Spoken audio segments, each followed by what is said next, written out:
Comment des petits comptes sur Instagram peuvent générer des milliers et des milliers d'euros alors que certains qui ont des centaines de milliers d'abonnés et des centaines de millions de vues n'arrivent pas à générer un seul euro. La vérité, c'est qu'elles ont utilisé une méthode qui est assez rapide et que la plupart des créateurs ne connaissent pas. C'est un processus en 4 étapes, mais on y reviendra. Laisse-moi te montrer pourquoi la plupart des gens qui passent des années sur les réseaux sociaux, ils gagnent pas un seul centime. Ici, on a 2 chaînes Instagram. La première ici qui va essayer de toucher un maximum de monde. Elle va faire beaucoup de vues, elle va avoir beaucoup d'abonnés, mais elle va cibler vraiment plein de gens.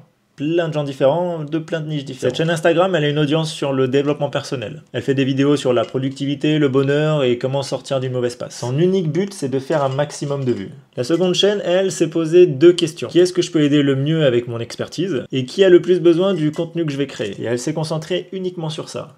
Par exemple, admettons qu'elle est aussi dans le développement personnel, elle a simplement créé des vidéos pour aider les gens à devenir plus productifs, en mettant en place des systèmes qui sont simples. Mais alors pourquoi la chaîne numéro 2 fait plus d'argent? Chaque M&M's représente un problème différent que tes abonnés veulent résoudre. La chaîne numéro 1 a une audience trop large, et chaque abonné a un problème différent. Alors que la chaîne numéro 2, elle s'est juste focus sur un problème spécifique. Ça veut dire que tous ses followers ont la même douleur et le même problème à résoudre. Et c'est là que tu peux faire 10 fois plus d'argent qu'un mec qui fait beaucoup de vues. Maintenant, les 2 chaînes ont décidé de créer un produit pour monétiser leur audience. La chaîne 1 a un gros problème. Son audience a des problèmes variés.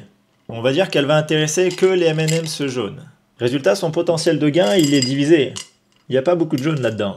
Et pire encore, cette personne-là n'est pas perçue comme un expert dans ce qu'il fait. Son audience n'a pas assez confiance en elle pour acheter son produit. Le résultat, c'est qu'elle doit baisser son prix pour essayer de convaincre les gens d'acheter, elle va galérer à vendre, et elle reçoit des critiques. Parce que son offre, elle est utile qu'à 10% de son audience, et ça paraît un peu comme une arnaque. La chaîne numéro 2, elle vend son produit 10 fois plus cher, et elle a 10 fois plus d'acheteurs. Et tu vas me dire pourquoi? Son audience lui fait confiance, parce qu'elle résout un problème précis. En plus, son produit est bien plus efficace, et elle a plein de témoignages clients. Et surtout, elle cherche pas à concurrencer les plus gros youtubeurs, donc elle bosse moins, mais gagne beaucoup plus. Du coup, comment toi tu peux faire la même chose qu'elle dans ton business? Premièrement, tu vas devoir trouver un problème qui est majeur. Il doit être précis, mais pas non plus trop. Il faut qu'il soit lié à une vraie douleur. Ça peut être la santé, l'argent, les relations, la créativité, les musiques, l'art, etc. Tout ce genre de choses. Je vais te donner un exemple un peu trop précis où tu dirais j'aide les hommes de 1m86 avec une taille de chaussure de 47 à beaucoup mieux s'habiller pour pouvoir aller au festival de tel endroit.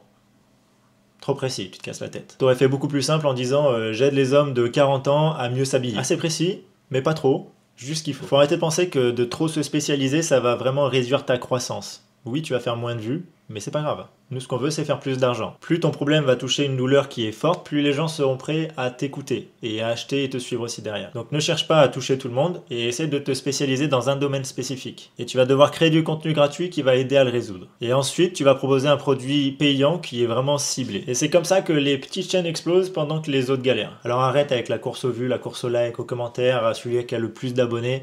Ça va pas, c'est pas ça qui va changer ta vie. Crée un business solide avec Instagram, TikTok, la création de contenu, etc. avec une stratégie solide. Et si tu sais pas comment faire, il y a un petit lien dans la description avec ma formation complète qui pourra t'aider. Et si tu veux bosser avec moi, t'es le bienvenu, je pourrais t'aider à créer du contenu de meilleure qualité et en plus qui attire des leads qualifiés.